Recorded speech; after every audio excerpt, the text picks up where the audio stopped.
OK. Keď som do Baníku prichádzal, tak som mal nejaké predstavy a očakávania od tohto klubu.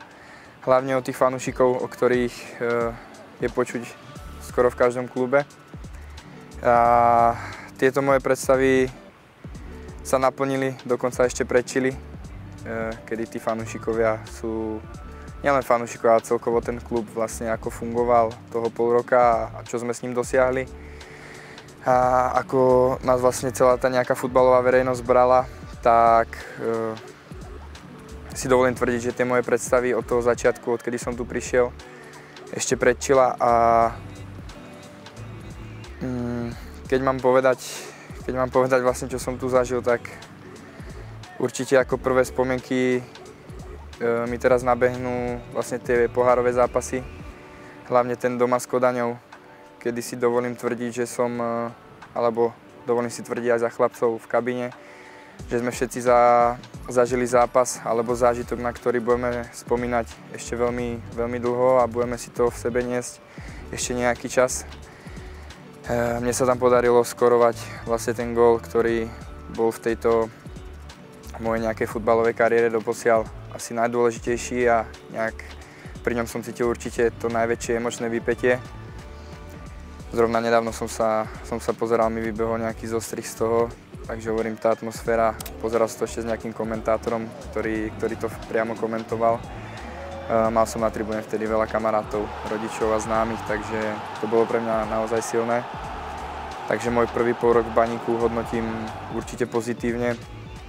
A ako som sa už vyjadril vo viacerých rozhovoroch, tak v Ostrave som veľmi spokojný a zatiaľ nemám jedinú negatívnu skúsenosť, čo sa týka osobného života alebo toho futbalového. Takže dúfam, že to takto bude pokračovať a verím, že to bude ešte lepšie.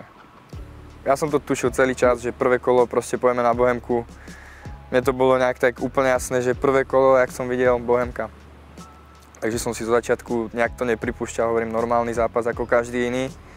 Ale samozrejme, keď tam strávite nejaký čas a nejaké pekné obdobie, tak vám nejakým spôsobom to prirastie trochu k srdcu. Takže som sám nevedel, čo od toho očakávať, ale hovorím, bol som sústredený a pripravený na ten zápas. No nakoniec sa to pre nás, nielen pre nás, ale pre mňa osobne vôbec ten zápas sa nevydaril. Kedy sme tam prehrali a vlastne ja som tam ešte im namazal na gól. A potom vlastne po tom zápase ešte si ma vyťahli na rozhovor, pýtali sa, aké to bolo. Tak to tam na mňa celé doľahlo, ani nie úplne tá atmosféra, ale skôr to že som mal nejaké očakávania, hrozne som chcel, aby sme tam zvíťazili na tej Bohemke. Aby som sa tam ja predvedol v tom najlepšom svetle, čo sa nepodarilo ani vlastne nám, ani mne. Prehrali sme tam, takže určite to nebol príjemný začiatok, ale bola to zaujímavá skúsenosť pre mňa, že aj predtým, keď som hral napríklad proti Hradcu, tak som to vôbec tak nevnímal, ako takto, keď som prišiel. A určite zaujímavá skúsenosť, ale som rád, že nás to nejak nepoznačilo do tej sezóny úplne, aj keď samozrejme po tom zápase boli tie pocity všelijaké. Ale som rád, že sme sa z toho oklepali a postupne sme nadväzovali na tie výkony, ktoré sme predvádzali. V každom tom klube, do ktorého prídete ako nový, alebo ani nemusíte, v každom klube je veľmi dôležitá partia. Takú, akú máte kabínu, tak to sa potom odzrkadluje na tom ihrisku. Ja si myslím, že kabína ma prijala dobre. Momentálne vychádzame všetci, alebo celá tá kabína je veľmi silná, čo sa odzrkadluje na tom našom výkone alebo na tom ihrisku. A keď to mám porovnať, aké boli tie začiatky, alebo približiť trošku divákom, tak zo začiatku, keď príjete do kabiny, tak nemôžete mať nejaké prehnané vyjadrenia alebo nejak na seba extrémne pútať pozornosť. Takže zo začiatku si to skôr ste tak stícha a trošku si sledujete tú situáciu a postupne sa zapájate viac a viac do tých debát a aj tak pre toho hráča je najdôležitejšie, alebo pre tých hráčov, keď idete do novej kabiny, aby videli, že prišiel naozaj kvalitný hráč, alebo v prvom rade, že na tom ihrisku im pomôže a potom už tie veci okolo idú ľahšie. Ja si myslím, že chlapci ma v tomto smere prijali od začiatku fajn a momentálne si dovolím tvrdiť, že naozaj tá kabína je skvelá. Keď som prišiel prvýkrát do kabíny, tak tu nejakú určitú hierarchiu alebo tých silných jedincov tam vždycky nejak máte, ktorí z toho vyčnevajú, väčšinou to bývajú tí starší hráči. Napriek tomu v Baníku je veľmi mladá kabína, ale predsa len asi s tými skúsenejšími hráčmi to bol určite Jirka Klíma zo začiatku s Michalom Friedrichom, ktorí tam bol tam David Liška, ktorí sa radili medzi nejaké tie spojky medzi tým trénerom, vedením mužstva a kabínou.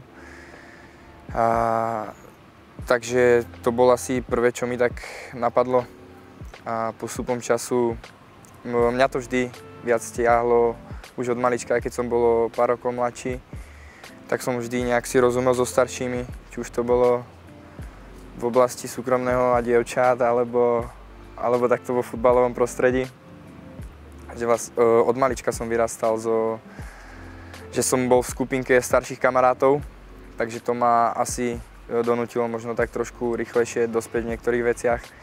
Takže mi to oveľa bližšie som mal v týchto veciach k tým starším hráčom, práve ako bol Friďa, ako bol Klimič a spol. Takže asi takto by som sa nejak hodnotil, že aj momentálne nejak viac toho času prirodzene trávim s tými mojimi rovesníkmi alebo s tými staršími chalanmi. Často o sebe počúvam, že pre súperových vlastne obrancov som nepríjemný súper. Je to niečo asi, čo je pre mňa charakteristické a čím sa vyznačujem, že z toho súboja len tak neuhnem. Snažím sa aj rozdať, na druhú stranu aj prijať. Moderný útočník si myslím už nie je len o tom stať niekde v 16 a čakať na 1, na 2 šance v zápase. Samozrejme tie góly, útočník sa vždy bude počítalo, alebo vždy proste sa útočník hodnotil podľa gólov. Bolo to tak, aj to tak bude, ale v tejto situácii alebo v tomto modernom fotbale si dovolím tvrdiť, je hrozne dôležité od útočníka aj práca bez lopty a pomoc tým našim obráncom, pretože keď ja dostávam pod tlak tých ich stoperov a obráncov, tak majú tým viac oni času sa vydýchať alebo nejak zorganizovať tú hru. Takže beriem to ako moju povinnosť voči mojim spoluhráčom a preto sa snažím do každého súboja dávať 100%, nič nevypustiť a verím, od malého chlapca mám nejaké motto, počul som to od jedného hráča. Ešte v Trenčine on hovoril také motto, že čo fotbalu dáš, tak to sa ti nikdy nevráti. Ale on bol skôr ako taký pesimista, že to vedel všetko čierno. Takže ja som si to trošku obrátil, alebo je to taká stará fráza, že čo fotbalu dáš, tak to sa ti vráti. Tomu ja verím a z toho neustupujem. Takže hovorím, súperoví obrancovia alebo protihráči to hovoria, že nechcú proti mne hrať, alebo je to nepríjemné. A je to pre mňa dobrá vizitka, pretože keď vám to niekto povie, tak poteší to a snažím sa do toho dávať stále 100%. Keď som s nimi na ihrisku, tak samozrejme tam padá výmena názorov dosť často, kedy ja sa vlastne snažím aj toho supera, keď vidím, že je nepríjemný a trošku sebavedomý, tak ho snažím sa rozhodiť aj pár slovami, nadávkami, urážkami, niekedy proste to nejde inak. Ale to zostáva na ihrisku u mňa. Je mi jedno, jak sa kto ku mne chová na ihrisku, ale keď skončí ten zápas a podáme si ruky, tak tam to u mňa končí. Na tom ihrisku môžete byť svine, aké chcete. Tak ako som ja, tak sú aj ostatní, vôbec mi to nevadí, patrí to k tomu. Ale keď sa zapíska koniec, je dôležité, aby ste si podali ruky a zostalo to na tom ihrisku a do osobného života si to neprenášali. Je pravda, že mne ako emotívnemu hráčovi sa to už párkrát stalo, kedy to tou 90. minútou úplne neskončilo. Ale nemyslím to v tom zmysle, že by sme si nejak ešte vypisovali správy a nadávali si, urážali sa, ale skôr do tých ďalších zápasov, kedy viete, že proti nemu nastupujete a už keď stojíte v tom tuneli pred tým zápasom, tak viete, že proste na ňo máte iný nadhľad. Že ho berete hneď od začiatku, že mu chcete naložiť v prvom súboji, pretože väčšinou sa to netrestá hneď prvý súboj kartou a hľadáte si tie mini momenty, kedy ho môžete trošku rozladiť a trošku mu to pritvrdiť. Takže určite sa mi to párkrát stalo, kedy som išiel do toho zápasu už s tým, že však počkaj, ja ti to vrátim. Ťažko sa mi o sebe hovorí, aký som v živote, asi by to mali posúdiť iní, ale určite nie som v živote ten, ktorý by oplácal. Skákať po hlave si v živote nenechám, ale tiež to musí mať nejaké medzery, alebo už to musí pretiecť. Nie som úplne ten typ, ktorý by hneď pri prvej príležitosti vybuchol, ale určite keď sa mi niečo nepáči, tak to dám najavo. A čo sa týka tej horkokrvnosti, keď už vybuchnem, tak je zle, ale trvá to nejaký čas, kedy ten môj pohár trpezlivosti pretečie a potom je zle, ale určite nie som ten, ktorý chce silou mocou nejak vyvolávať tie konflikty na silu a v nejakom tom partnerskom vzťahu, či už to je s priateľkou, s rodinou, tak nie som úplne ten, ktorý by vyhľadával tie hádky a nejaké tie spory. Samozrejme je niečo iné v športe, tam proste nikomu nič nedarujem a to sa hádam vždy, proste tam musím vždy vyhrať, keď to ide. Čo sa týka voľného času, tak toho mám pomerne dosť, keďže trénujeme od 8 rána som na bazáloch, dajme tomu do 1:30, 2:00 maximálne. A potom mi vlastne zostáva celé dopoludne čas pre seba, ktorý väčšinou trávim z 95% so svojím psom. Takže chodíme, mám taký stereotyp. Ráno vlastne pred tréningom ideme na prechádzku, dám mu psovi jesť, ja sa naraňajkujem alebo máme raňajky na bazáloch, odtrénujem si, ideme na veľkú prechádzku, väčšinou chodíme do Černého lesa. Takže trávim to so psom, prídeme večer domov a som v podstate väčšinou doma. Chodím docela brzo spať, takže nejak úplne nevyhľadávam nejaké obchodné centrá alebo nejaké bary po večeroch. Samozrejme raz za čas to neuškodí, ale čo sa týka v týždni, tak mám rád svoj kľud. A keď už mám toho trošku viacej, že potrebujem trošku vypnúť, tak rád si zahrám. Hrám vlastne na 2 hudobných nástrojoch, hrám na heligonku a hrám aj na gitaru. Takže to o mne veľa ľudí nevie, ani som sa tým nikdy nejak nevystatoval alebo nechválil.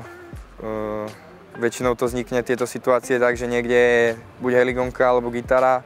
Všetci škoda, že nikto nevie hrať. Hovorím, tak mi to podaj, ukáž, možno niečo zabrnká, možno niečo zahrám. A väčšinou to je také spontánne. Ako to bolo aj teraz naposledy, mali sme akciu po poslednom zápase, bola tam gitara. Tak chlapci mi ju dali do ruky, tak sme si niečo zahrali, zaspievali, takže to mám rád. Odreagovať sa. Pre mňa to je asi najväčší relax, tá hudba, či už počúvať, alebo si práve zahrať buď na heligonku, alebo na tú gitaru. Keď už tú gitaru vezmem do ruky, tak najradšej hrám slovenské, české pesničky, klasické tie otrhovačky. Čo ma prvé napadne, je možná IMT Smile, z českých sú to Ustánku, Nedviedi a Tomáš Klus, Krištof samozrejme a tieto české nestarnúce hity. A pritom dokážem naozaj, stačí mi pol hodinka denne a pritom úplne zabudnem myslieť na všetko ostatné, zrelaxujem a môžem ísť v kľude si zapnúť telku a do postele. Priznám sa, že cvičiť by som mal trošku viacej, čo sa týka gitary, ale tú gitaru nemám úplne tak primárny nástroj, že by som si povedal, že OK, tak jedného dňa to dotiahnem do nejakej kapely alebo na nejaký koncert. To nie, skôr to mám naozaj, že už dlho hrám vlastne na tú heligonku a už, nie že ma to prestalo baviť, ale keď už sa niečo, som ten typ človeka, ktorý keď už niečo začne ovládať alebo začne mu ísť, tak ako si on vysnil predtým, že ako by to chcel, tak už hľadať zase niečo nové. A v tomto prípade to bolo úplne z nenazdaj, keď som dostal tú gitaru, tak iba kvôli tomu som začal si brnkať A tú gitaru mám vlastne ako taký druhý nástroj, kedy si na to zabrnkám len tak pre svoje potešenie, ale samozrejme chcel by som sa v tom zlepšiť a dúfam, že si nájdem trošku, nie že viac času, ale viac toho, aby som sa donútil viac trénovať a viac nových akordov, pretože musím priznať, že na tú gitaru každý asi, kto už párkrát gitaru v ruke mal, tak vám stačí pár akordov a v podstate na to zahráte väčšinu pesničiek, takže tam už som trošku lenivý, že tie nové akordy a barečka sa mi úplne učiť nechcú. Gitara a heligonka sú ale koníčky, absolútnu prednosť má Baník, kvôli ktorému sme tu. Momentálne sa nachádzame na tréningovom kempe v Turecku, kde sme včera odohrali 2 prípravné zápasy. Dovolím si tvrdiť, že obidva tie zápasy boli z našej strany kvalitné, obidva víťazné, čo je veľmi dôležité už v tej príprave sa naučiť vyhrávať a zvládať aj takéto zápasy. Začnem hodnotiť asi ten náš zápas, ktorý som videl vlastne z môjho pohľadu. Podarilo sa nám zvíťaziť 4-3. Mne osobne sa podarilo skorovať 2-krát, kedy prvý gól padol po centri Tomáša Riga. Ešte to predo mnou stečoval ich obránca, krásne mi to spadlo na hlavu. Zapadlo to za golmana, za tyč, takže super. Bolo to hneď na začiatku zápasu. Ako som vravel, vždy, keď dáte na začiatku toho zápasu gól, tak sa vám lepšie dýcha a hrá. Druhý gól padol po... Trošku som ukradol loptu našej novej posile Denisovi, za čo som sa mu ospravedlnil. V prvý moment som myslel teda, že ju nebude mať, ale videl som to potom na videu, asi by ju mal a myslím si, že by to tiež upratal do brány okolo golmana, takže som sa mu tam trošku napchal, zobral som mu, obišiel som golmana a zasunul to tam. Ale zaplať pán Boh, to padlo. A čo sa týka nášho výkonu, myslím si, že sme podali výborný výkon. Mali sme tam veľmi dobrých pasáží, kde nám možno chýbala trošku opäť väčší kľud vo finálnych riešeniach a v tej finálnej fázi. Ale čo je zase pozitívum, dali sme 4 góly. Trošku negatívum, že sme ten koniec toho zápasu nezvládli, kedy sme inkasovali a dostávali sme ich do nejakých šancí. Ale na druhú stranu tie prípravné zápasy sú, aby sme sa dokázali aj z tohto poučiť. A čo najviac sa tomu vyvarovať, nech sa presne tomuto vyhneme v tej sezóne. Takže dúfam, že nás to nasmerovalo, ukázalo nám to nejaký smer a verím, že budeme na ligu pripravení. Viem, že som v Baníku zatiaľ iba pol roka, ale už za tento čas som si vybudoval určitý vzťah k tomuto klubu, k tým fanúšikom a k tým ľuďom, ktorí v tom klube pracujú. Na každý zápas, ktorý hráme doma, ale aj vonku, kde nám vytvárate domáce prostredie, sa neskutočne teším, alebo tešíme celá kabína. Pretože je to niečo, čo len tak hocikto nezažije v iných kluboch a tým je ten Baník špecifický, že má tých najlepších fanúšikov v republike. Obzvlášť v tom domácom prostredí je to pre mňa vždy taký malý sviatok, kedy môžeme vybehnúť na to ihrisko a máme vás za zádami. Ospravedlňte moju češtinu a skloňovanie. Myslím si, že to nie je úplne dôležité v tomto, ale chcel by som vám za to určite poďakovať a verím, že sa budeme naďalej stretávať v čo najväčšom počte, pretože verte, že každý z nás to vníma a čím je vás viac, tak tým sa nám lepšie hrá a vieme zo seba dostať my maximum.